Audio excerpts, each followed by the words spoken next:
I'm a horse. I'm a horse. You know what horses are in Monster Hunter? Yes, the Kirin, this unicorn that will stab you in the ass and like unleash the lightning in it. You know, that's the monster that we're talking about today. I really love the Kirin. I think it's one of my favorite monsters in the series because it is just so different from everything that you fought before in the game. The Kirin is very small. It's bigger than your hunter still. It is a horse. But it's not just a horse. It's a horse with a horn that is channeling the lightning, a powerful lightning. Much more powerful than the Tobikadashi's lightning. This lightning will zap you right into your grave. The monster's size, you would think that it makes it easier to hit, or maybe that it has some good weak points, some hit zones that are comfortable to hit on the monster. It turns out that that's not so much the case. The backside is really hard. It will bounce your weapon probably. And if you're on the backside, it will buck you like a horse and do a ton of damage during the animation where your weapon bounces. So that's not so good. The body, you don't bounce, but it's not that sensitive. Really the only weak point of the Kirin is the horn. It's the head, but it's really tiny compared to the rest of the monster, who is not that big anyways. You need to be positioned really carefully to be able to do damage to the Kirin, who moves all around the map, by the way. It has a few interesting attacks. It has a few physical attacks, like it can buck you, it can charge at you, you know, to impale you in its own. But really the Kirin is not so much a physical monster, as in it is centered around lightning attacks. The whole monster has this lightning charged in its body, and it glows blue. It has some electrical blue statics floating around it. And really the horn is glowing blue charged with thunder. And it's so damn deadly. It has quite a variety of lightning attacks. It can make lightning fall down in different random points in front of itself or around itself at different distances. Or if it's feeling spicy, it can charge some super ultra lightning that will go in a straight line or in a row of 3 lines.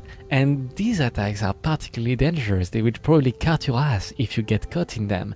Thankfully, it shows you where they're going to hit, because you just know that if you get hit with this, you're just not going to exist anymore.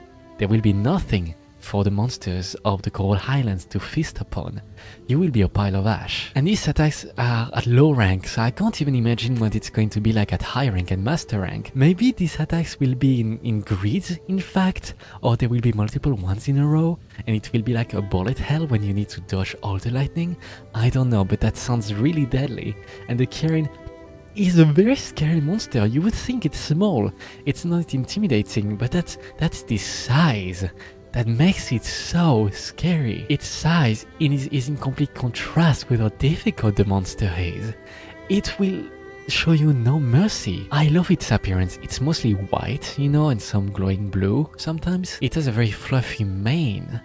In older games it was already a cool looking monster, but in World it looks better than ever. I really love its appearance. It's one of my favorite monster appearances in the whole of Monster Hunter, really. And there's just something so mythical about the monster. It really deserves its rank of Elder Dragon, a creature we don't understand. It's actually kind of funny because this monster is the closest thing, I think, that comes to magic. Monster Hunter is a game series that is grounded in realism, or that is providing some explanations for the different parts of the world.